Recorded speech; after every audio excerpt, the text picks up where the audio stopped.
প্রথম যে মানুষটি মুহাম্মদ সাল্লাল্লাহু আলাইহি ওয়াসাল্লামের নবুয়তের কথা জানলেন ও মানলেন এবং সাথে সাথেই ঈমানও আনলেন, তিনি হলেন হযরত খাদিজা রাদিয়াল্লাহু আনহা।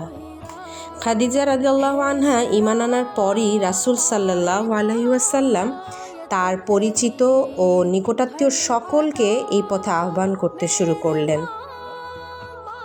তার ঘনিষ্ঠ বন্ধু আবু বকর, চাচাতো ভাই আলী এবং পালক পুত্র জায়েদ, তারা সবাই তাকে প্রচণ্ডভাবে বিশ্বাস করতেন। তারা সকলেই তাৎক্ষণিকভাবে ঈমান আনেন এবং মুহাম্মদ সাল্লাল্লাহু আলাইহি ওয়াসাল্লামকে নবী হিসেবে স্বীকৃতি প্রদান করেন। তারা আবার তাদের কাছে মানুষদের দাওয়াত দিতে শুরু করেন। এভাবে ঈমানদারদের সংখ্যা ক্রমান্বয়ে বাড়তে থাকে। সূরা হুমাজার 1-4 নম্বর আয়াতে আল্লাহ রাব্বুল আলামিন বলছেন, বিসমিল্লাহির রহমানির রহিম, প্রত্যেক পশ্চাতে ও সম্মুখে পরনিন্দাকারীর জন্য দুর্ভোগ, যে অর্থ সঞ্চিত করে ও গণনা করে, সে মনে করে যে তার অর্থ চিরকাল তার সাথে থাকবে। কখনো নয়, সে অবশ্যই নিক্ষিপ্ত হবে পিষ্টকারীর মধ্যে। প্রথম দিকে এই দাওয়াতি কাজটি হতো গোপনে। মক্কায় তখন বহু ঈশ্বরবাদের প্রচলন। মূল জনগোষ্ঠীর প্রায় সবাই তখন মূর্তি পূজায় ব্যস্ত। সেরকম একটি সমাজে এক আল্লাহর দাওয়াতি কাজ করাটা ছিল নিঃসন্দেহে বিরাট এক হুমকি। এ কারণে ইসলামের প্রাথমিক যুগের বেশ কয়েক বছর মুসলিমরা গোপনে প্রচার কার্যক্রম চালায়। নতুন এই বিশ্বাসের নাম হলো ইসলাম, আর যারা তা গ্রহণ করেন তাদের বলা হয় মুসলিম। ইসলাম মানে আল্লাহ ও তার ইচ্ছার নিকট পরিপূর্ণভাবে আত্মসমর্পণ করা। একদিকে ওহী নাজিল চলমান, অন্যদিকে ইসলামের মৌলিক ধারণাগুলো পাকাপোক্ত হতে শুরু করল এবং তা বিভিন্ন স্থানীয় সম্প্রদায়ের মাঝে প্রচার করা হচ্ছিল। এক আল্লাহতে বিশ্বাসী ছিল ইসলামের মূল মন্ত্র, যা আরবের তৎকালীন ধর্মবিশ্বাস থেকে ছিল একেবারেই আলাদা। রাসূল সাল্লাল্লাহু আলাইহি ওয়াসাল্লাম প্রচার করেন আল্লাহ ছাড়া কোনো প্রভু নেই, আর তার বিপরীতে মক্কার মানুষজন যাদের উপাসনা করে তারা নিছক পাথরের বা কাঠের মূর্তি ছাড়া আর কিছুই নয়। তারা কারো উপকার করতে পারে না। যে ওহী নাজিল হচ্ছিল সেখানে কিয়ামত দিবস সম্পর্কে অনেক কথা আসছিল, মানুষকে সতর্কও করা হচ্ছিল। ওহীতে বলা হয় কিয়ামতের পর আসবে শেষ বিচারের দিন, যেদিনে সবাইকে পুনরায় জাগ্রত করা হবে, আল্লাহর সামনে হাজির করা হবে, যেখানে প্রত্যেককে তাদের কাজের ব্যাপারে জবাবদিহি করতে হবে।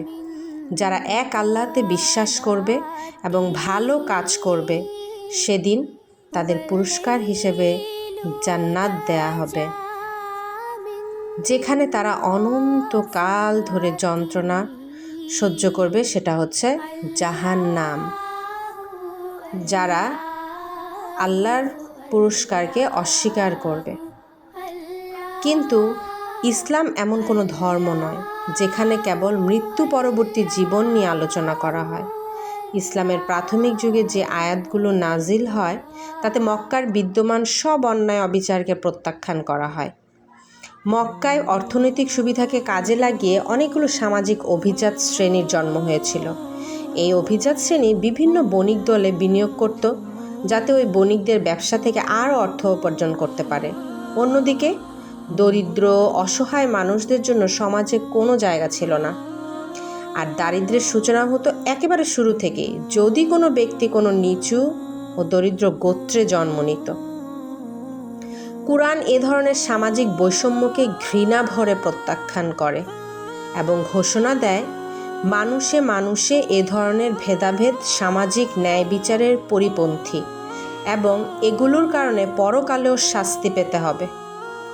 আরবের সমাজে এই ধরনের বাস্তবতা অনেক কাল ধরেই চলে আসছিল, কিন্তু হযরত মুহাম্মদ সাল্লাল্লাহু আলাইহি ওয়াসাল্লাম ইসলাম প্রচার শুরু করার পর প্রথম থেকেই বোঝা যাচ্ছিল যে তিনি শুধু মানুষের ধর্মবিশ্বাস পাল্টাতে আসেননি, বরং এর পাশাপাশি সমাজ পরিবর্তনের লক্ষ্য নিয়েও এসেছেন। প্রাথমিক যুগের আয়াতগুলোকে এই সকল বিষয়াদির বারবার পুনরাবৃত্তি হচ্ছিল। মক্কায় নাজিল হওয়া আয়াতসমূহের বেশিরভাগ কোরআনের শেষ দিকে বিন্যস্ত হয়েছে। সেগুলো আকারে খুব দীর্ঘ নয়, তবে এর বক্তব্য নির্দিষ্ট ও লক্ষ্যভেদী। ক্রমবর্ধমান মুসলিমদের জন্য এই আয়াত সমষ্টি ছিল খুবই প্রেরণাদায়ক, যদিও প্রকাশ্যে তখনও সেগুলো প্রচার করা হয়নি। যখনই মুসলিমরা কয়েকজন একত্রিত হতেন, তারা সর্বশেষ নাজিলকৃত আয়াত নিয়ে আলোচনা করতেন এবং একে অন্যকে শেখাতেন। অন্যদিকে অবিশ্বাসীদের কাছে তারা ইসলাম গ্রহণ এবং নতুন এই ধর্মের কথা চেপে যেতেন, কারণ তারা সকলেই জানতেন যে তারা যা বলছেন তা মক্কার বিদ্যমান সমাজ কাঠামোর জন্য হুমকি।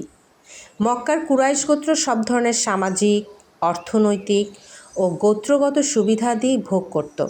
তাই সমাজে নতুন কোনো বিপ্লব চালুর সম্ভাবনাকে তারা মোটেও ইতিবাচক হিসেবে বিবেচনা করেনি। যদি মুহাম্মদ সাল্লাল্লাহু আলাইহি ওয়াসাল্লাম সমাজে কোনো ধরনের পরিবর্তন নিয়ে আসার কথা নাও বলতেন, তবুও তিনি যে বিশ্বাসের কথা প্রচার করেছিলেন তা বহু ঈশ্বরবাদীদের অর্থনৈতিক ও সামাজিক অবস্থানের জন্য হুমকি ছিল। কাবাঘরের কারণে গোটা আরবের মানুষের কাছে মক্কা ছিল ধর্মীয় কেন্দ্রবিন্দু। বছরে অন্তত একবার আরবের মানুষ মক্কায় আসত এবং সেখানে রাখা মূর্তির উপাসনা করত। আর এই কার্যক্রমকে কেন্দ্র করেই কুরাইশদের বিরাট ব্যবসা পরিচালিত হতো। তীর্থযাত্রার কারণে ব্যবসাটা ছিল খুবই রমরমা, কারণ একই সময় একই স্থানে অনেক স্থানের মানুষ যখন একত্রিত হয়, তখন স্বাভাবিকভাবেই সেখানে বাজার পদ্ধতির প্রচলন ঘটে। আর সেরকম একটি প্রেক্ষাপটে মক্কা গোটা আরবের জন্য একই সঙ্গে একটি বিশাল অর্থনৈতিক, রাজনৈতিক এবং ধর্মীয় কার্যক্রমের কেন্দ্রে পরিণত হয়। আর এই ব্যবসার মূল নিয়ন্ত্রক হিসেবে কুরাইশরা বিপুল পরিমাণ মুনাফা পেত।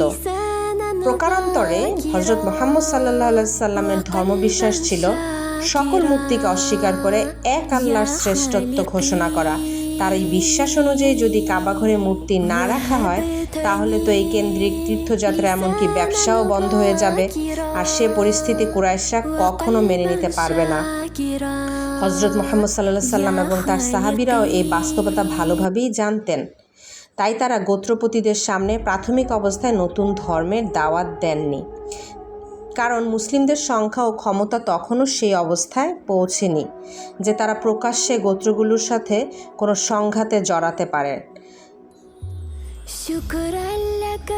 তাছাড়া শুরুর দিকে যারা ইসলাম গ্রহণ করেছিলেন তাদের অধিকাংশই ছিলেন তৎকালীন প্রচলিত ধারণার নিচু গোত্রের। কৃতদাস আর চাকরেরাই প্রথম দিকে ইসলামের ছায়াতলে আসে।